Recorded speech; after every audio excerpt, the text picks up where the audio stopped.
Joining us now is former Texas Congressman and 2020 presidential candidate Beto O'Rourke.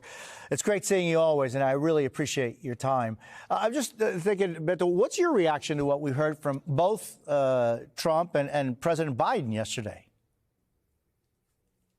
Trump's comments are a reminder of just what a disaster his presidency was for the border. It was chaos and it was cruelty. It was kids in cages. It was family separation. It was a Muslim ban. And Jose, as we just heard, he's also talking about immigrants poisoning the blood of America. That's something that you could have expected from Adolf Hitler in the 1930s, not something we should expect from our president today. On Biden's behalf, or on his part, I'm glad that he came to Brownsville. I'm glad that he's drawing the distinction with President Trump. But there's one more very important thing that he can do, and I hope that he will. And that is to remind this country that we did not become the world's superpower, leading economically, politically, democratically, without immigrants. Immigrants have made this country great, and immigrants are going to be the source of our greatness going forward. We have a chance to seize the initiative and to remind America that if we can provide legal pathways for people to come to this country the right way, to work some of the millions of jobs that we're unable to fill, to strengthen our communities, and as your report makes clear, to make them safer by their very presence, we're going to be that much more successful and that much greater. And I think we all have an opportunity as we support President Biden to push him in that direction and to remind him that while the polls are important, the president also has the ability to shape those polls by reminding us who we are at our best. Yeah, but there is an undeniable fact that there is a humanitarian crisis. It's at the border, but it's also affecting cities across the country.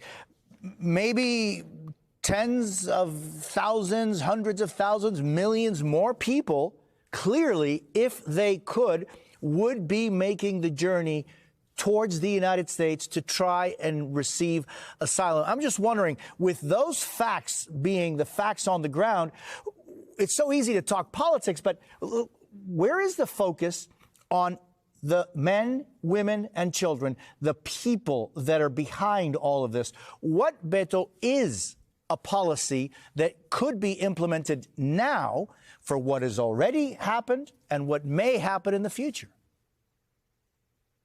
We could, for example, today, open up more asylum appointments. There are folks who traveled these many thousands of miles to come to this country.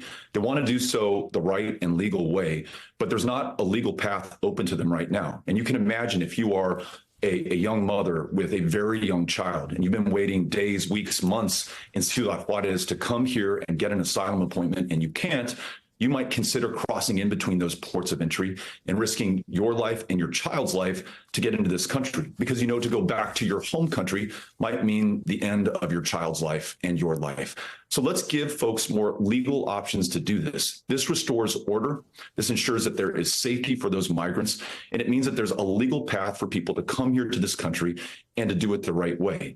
I also look forward to President Biden and his Secretary of State making the Americas their #1 foreign policy priority. If we're trying to address this issue at the border, it's almost too late. We need to convene the countries of this hemisphere and make sure that everyone is shouldering their burden fairly and that we're addressing the root causes of this. And then lastly, very important that Joe Biden win re-election so that in his second term, he can make comprehensive immigration reform his #1 priority.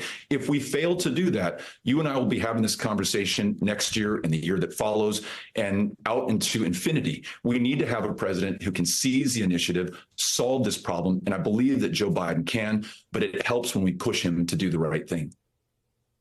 Former Texas Congressman Beto O'Rourke, thank you very much. It's always a pleasure to see you. Thank you, Jose.